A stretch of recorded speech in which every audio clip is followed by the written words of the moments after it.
So what's the main difference between generative AI and OpenAI?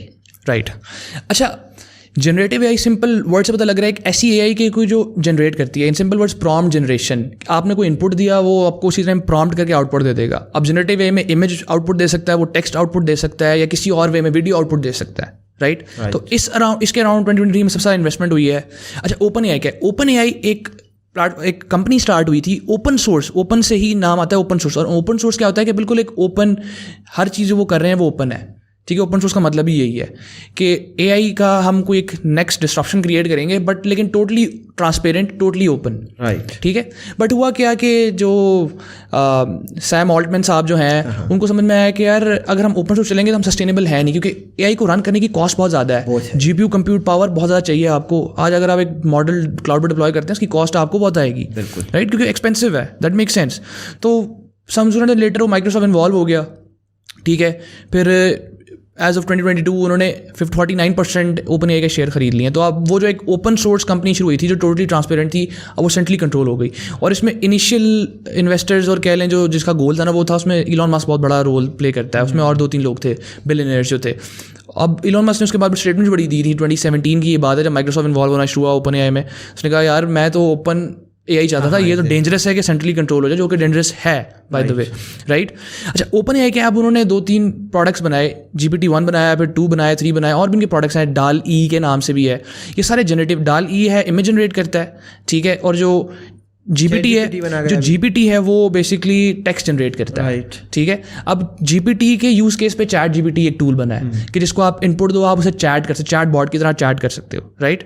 तो ये GPT-3 पे इन्होंने चैट GPT बनाया, उसके बाद 3.5 लॉन्च किया, अभी GPT-4 इन्होंने लॉन्च किया है, जिसमें बहुत बड़े बड़े मतलब जो डेटा सेट है वो बहुत ह्यूज है, राइट। और उसका जो सिस्टम है वो बहुत ज़्यादा इंटेलिजेंट वाकई हो गया है।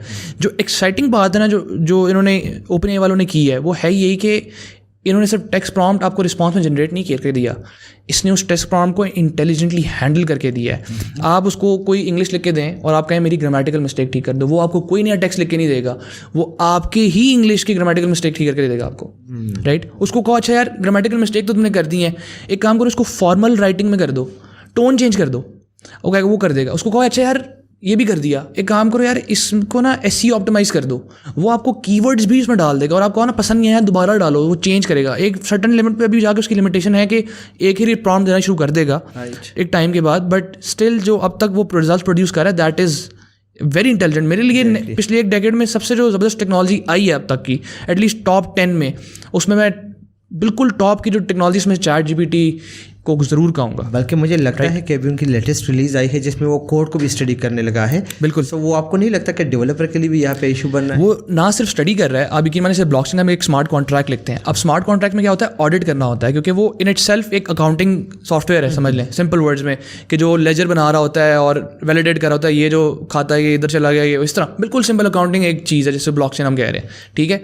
बस वो एक ब्लॉकचेन के अंदर सारा काम, ब्लॉक्स ऑफ चेन के अंदर काम कर रहा होता है, ठीक है। अब सीन ये है कि हम उसको स्मार्ट कॉन्ट्रैक्ट लिखते हैं ना, और हम उसको कहते हैं इसको ऑडिट कर दो, वो ऑडिट करके दे देता है। हम उसको टेस्ट करके दे दो, आप कुछ नहीं, आप कहो कि जो आपने कोड लिखा है ना इसके टेस्ट केसेस लिख दो, वो उसके सारे टेस्ट केसेस लिख देगा। क्या बात, ठीक है। अब टेस्टिंग ना बहुत कम प्रोग्रामर्स करते हैं, मतलब अच्छे प्रोग्रामर्स कहेंगे हमेशा टेस्टिंग ज़रूर करनी है हमने, तो ऑटोमेटेड टेस्टिंग होती है हर सिस्टम्स के अंदर कि टेस्टिंग कैसे करनी है, वो करके दे देगा, आपको पूरा लिख के दे देगा। तो ऑलरेडी वो बहुत सारी चीज़ें कर रहा है। आप बिलीव करें, मेरे केस में मैंने 1-2 क्लाइंट के साथ काम किया और मुझे लगता था ये इंजीनियरिंग पर्सपेक्टिव से शायद पॉसिबल नहीं है। उसने मुझे वो चीज़ें करके दी हैं जो शायद मेरी लिमिटेशन, मेरी आप सोचें इंटेलिजेंस कहती थी नहीं है, उसने मुझे किसी ना किसी तरह वो सोल्यूशन दे दिया जो मुझे लगता था हम कर ही नहीं सकते।